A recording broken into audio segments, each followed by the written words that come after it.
Hi everyone, Dr. Pitcher here again, and in this lecture we'll take a look at some reactions of the different carboxylic acid derivatives. Now I know that typical texts will break things down based on different reactions that a particular carboxylic acid derivative will undergo. For example, an acid chloride. What will it do? What happens when you reduce it? What happens when you hydrolyze it? What happens when you treat it with a Grignard reagent? I'm going to approach things in a little different way, or organize them a little differently. So I'm going to look at the types of reactions and then look at how the different carboxylic acid derivatives react. So from last time, we saw we've got nucleophilic acyl substitution.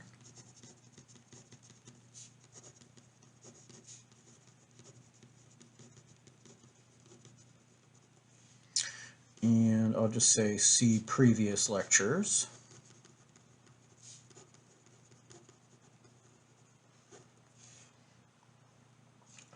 And we're going to go from a more reactive carboxylic acid derivative to a less reactive one.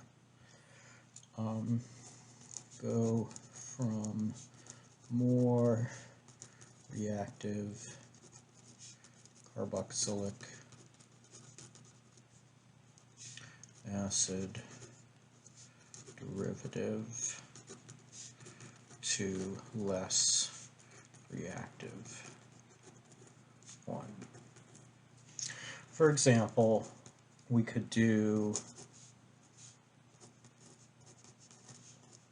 an acid chloride, treat that with an alcohol, and we will get an ester. All right. Excuse me for just a sec.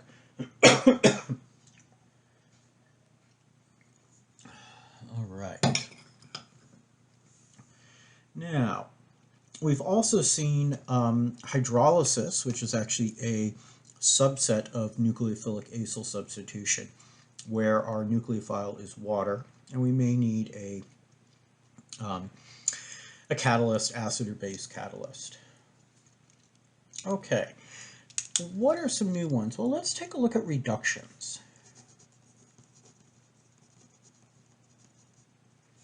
And one of the reasons why I'm categorizing things in this way is that we'll see that with certain reagents, it doesn't actually matter what carboxylic acid derivative you have, you'll end up getting the same product. So if we had an acid chloride or an acid anhydride,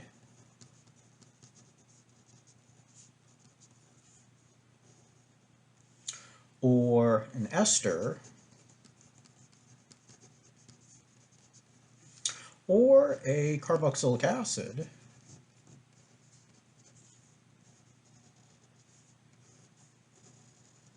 any of these, if we treat them with lithium aluminum hydride followed by water, we will get a primary alcohol.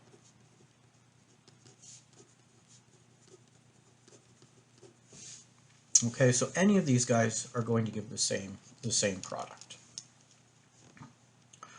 All right, now some other reductions, if we tried to do lithium aluminum hydride on an amide or a nitrile, we won't end up with an alcohol, we'll end up with an amine.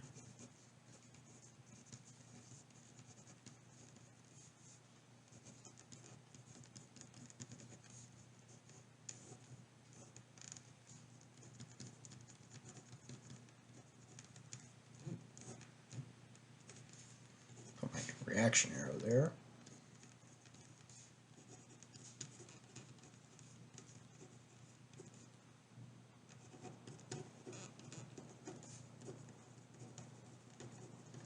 We get a primary amine. Now, primary, secondary, tertiary means something different for amines than it does for alcohols or alkyl halides. For alcohols and alkyl halides, the primary, secondary, tertiary refers to how many other alkyl groups are attached to the carbon that has the OH, or the halogen for an alkyl halide. So here, this carbon that has the OH attached only has one chain. With amines, it actually refers to the number of carbon chains attached to the nitrogen. So we can do some more reductions here. I'll just try to continue here.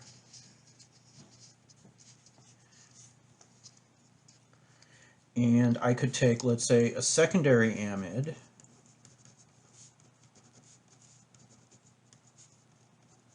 so I've got a alkyl group attached to my nitrogen, not just two hydrogens.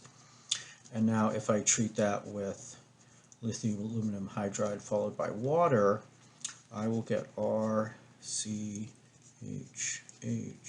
and R prime H. I'll get a secondary amine. One thing to note in all of these is that the carbon that gets reduced ends up with two hydrogens on it. Okay, so the first carbon over from the nitrogen in this case excuse me, has two hydrogens, so there's no branching here. This guy, for our secondary amine, could be really anything. There's yet another reduction, and I'm not sure what to call it exactly. It's kind of like an incomplete reduction. So let's go ahead and take a look at that. And that is using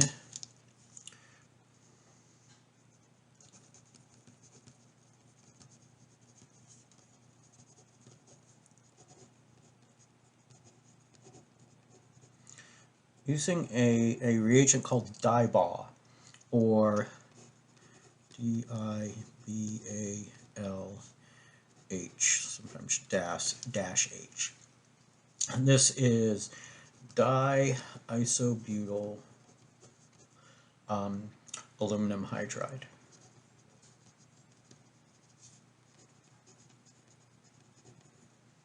What does it look like? Well, we have our aluminum with the hydride, and then we have two isobutyl groups attached to the aluminum. So this is this won't fully reduce compounds because it only has the one hydride to donate. Remember, lithium aluminum hydride has 4 hydrides that it could donate, so it's just going to reduce the hell out of something. And the DIBALH does not do that. So if we look at the same type of reactions, so let's say we did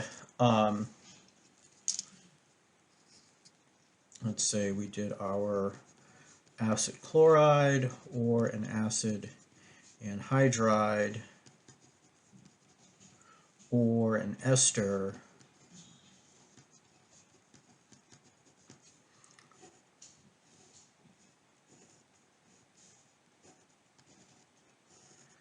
and if we treat these guys with DIBALH followed by water, we will actually get an aldehyde. So it's a good way to do a partial reduction. Oops, sorry, that was off screen. So there we go. I'm trying to keep all my reductions in view here. So these don't completely, or this reagent DIBALH does not completely reduce things. It only has the one hydride, and then also I forgot to mention these groups are bulky. The diisobutyl group, the 2 isobutyl groups are bulky. There's some other versions of these single hydride donating reagents that you may see in other texts. But this one, actually, I'm not sure if, I don't think the McMurray text actually mentions this specifically, but I know that it was mentioned in the online text we used previously. So I thought I would mention it. Now, something else interesting can happen, which is that I can take an amide or a nitrile, either one of those reacting with DIBALH followed by H3O plus. We're going to need a bit of an acid in this case. We will go ahead and get, I guess you maybe could do H2O, but let's make it aqueous acid to fully get this. We'll also get an aldehyde. I'll give that two exclamation points. All right. So yeah, that's a little crazy. All right, but kind of cool. Okay. So those are reductions. So hydride is our nucleophile, essentially. And you don't need to know the mechanisms, but essentially the hydride is adding to the carbon. It's H minus, working as a nucleophile, and then you lose the leaving group, and then in that case we would stop here. If you had multiple hydrides, then they'd keep adding, and eventually you'd reduce to the alcohol or amine, as the case may be. But you don't need to know the mechanisms for those reductions. All right. Now, what if we have a carbon nucleophile? What if we have a Grignard? So let's look at some reactions with organometallic reagents.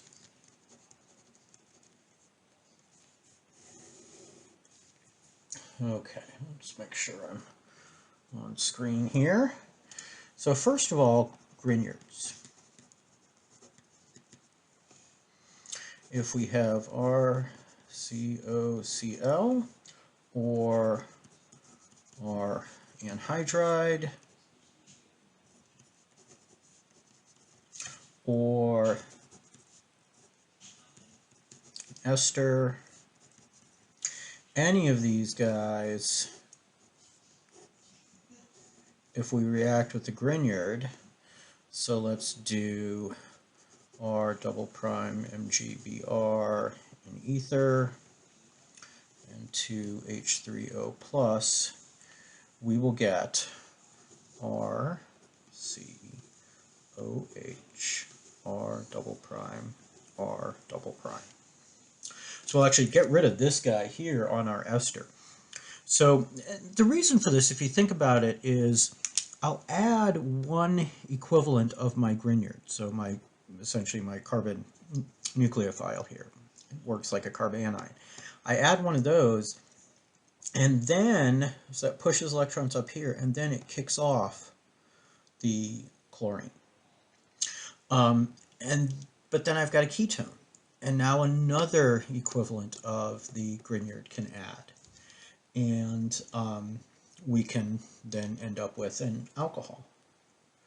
Now, I might go on a little tangent and talk about that mechanism some. We'll see.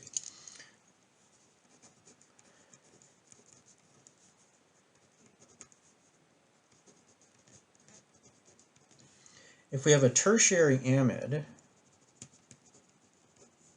so nitrogen with the rest of the amide group there, and then 2 carbon chains.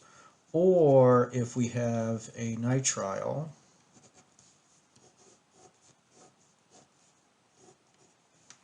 and we treat that with R double prime MgBr ether, and then acid, we get a ketone. And the reason we get that is that the intermediate we get is an imine type intermediate. And so we end up not being able to add that second, the second equivalent of the Grignard. Okay, so I may record a later video looking at that mechanism just to show you guys what's going on. But I think we talked about it in the nitriles lecture video, chapter 20, lecture 3. Yeah, maybe I'll talk about it in class too, I'm not sure. But just remember that adding Grignard adds 2 equivalents of the Grignard to an acid halide an acid anhydride or an ester. It only adds one equivalent of the Grignard to an amide or a nitrile, and you end up getting the ketone. All right. Now, we do have some other organometallic reagents. Remember the Gilman reagent.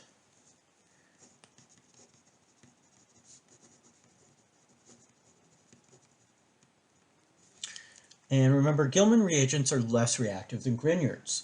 When we do conjugate addition, the Grignard preferentially adds at the carbonyl carbon, but the Gilman reagent adds at the beta carbon. So analogously, if we have one of our more reactive species here, and we go ahead and use our Gilman, R prime, let's make it R double prime 2 CuLi, followed by H2O, we will get the ketone.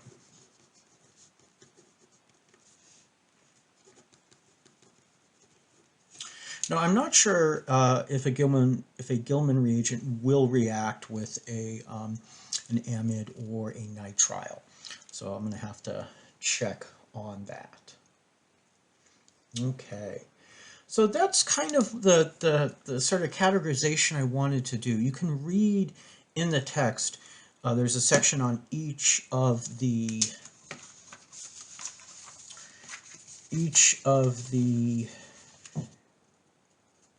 carboxylic acid derivatives. So there's a section on reactions of acid halides, acid chlorides, a section on reactions of acid anhydrides, a section on reactions of esters, a section on reactions of amides.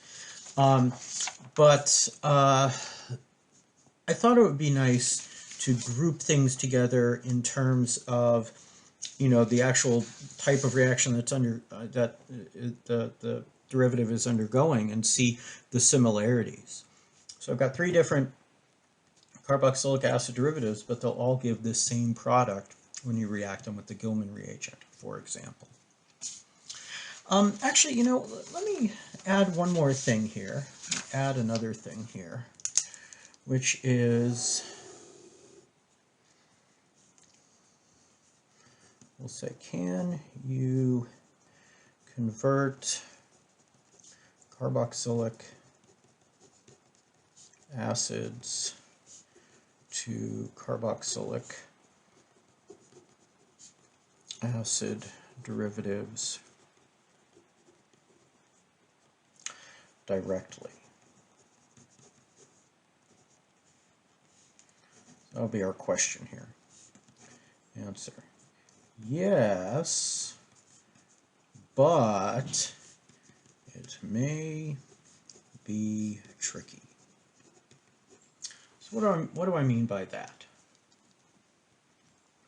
Okay, so there are some that are easy. So we could, for example, let's look at the formation of an acid chloride.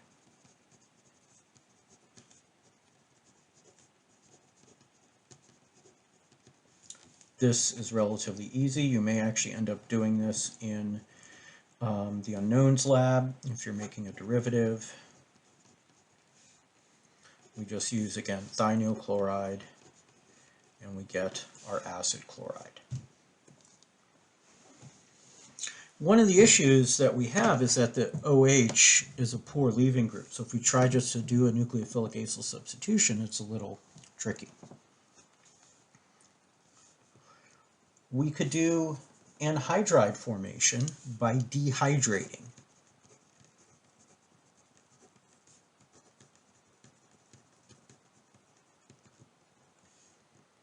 So here I've got 2 molecules of RCOOH, and we heat this up and we drive off water, so we'll probably be distilling it, and we will get our acid anhydride. Because if you look at the formulas here, okay, our groups are the same, 2 carbons, 1, two oxygens double bonded, one oxygen from one molecule, or the other oxygen, and then the hydrogens from both molecules, we lose that as H2O. And now we're left with the anhydride. So this is actually how, like say, acetic anhydride is made on an industrial scale. Basically, boil concentrated acetic acid and distill it, and you get the acetic anhydride. All right, now you can actually, in the presence of acid, make an ester from a carboxylic acid, and that's what's called the Fischer. I think it's Fischer with a C. I don't know. I'll have to check that. The Fischer esterification.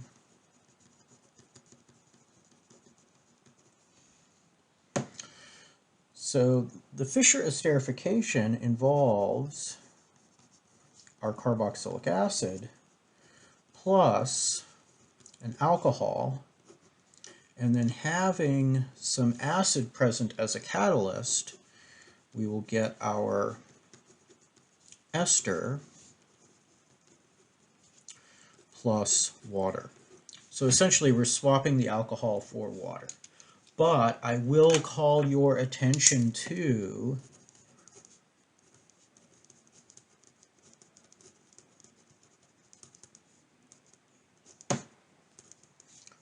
the equilibrium.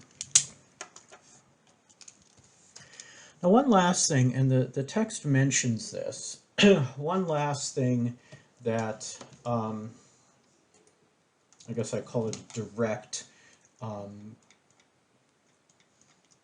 synthesis of an amide from a carboxylic acid. It's difficult to do. We don't have a version of the Fischer esterification using an amide, but instead we could go ahead and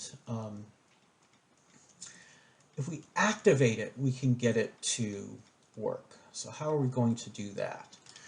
Well, let's say conversion to amides using DCC. So what we'll do is we'll use DCC. DCC is dicyclohexyl carbodiimide. It's a mouthful. I'm not going to write it down. You can look it up in the text. But what it is we have a carbon double bonded to two nitrogens, and then each of these is attached to a cyclohexyl group. Okay, these are not phenyl groups, not benzenes. They're just cyclohexyl groups. We have lone pair, lone pair.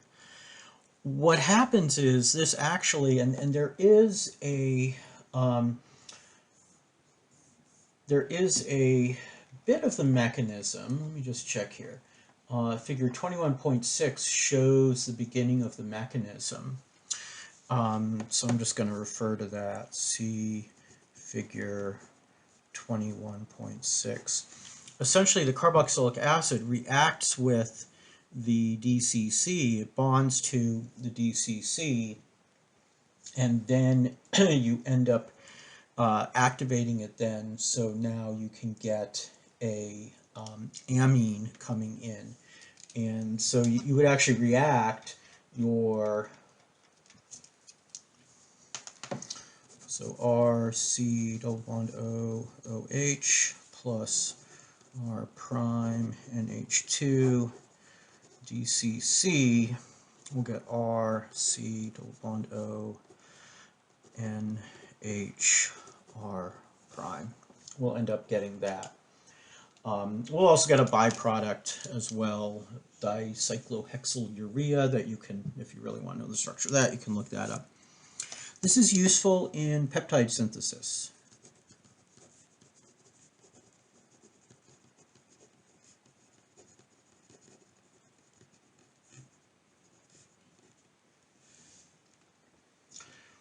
So in this case, we could take two amino acids,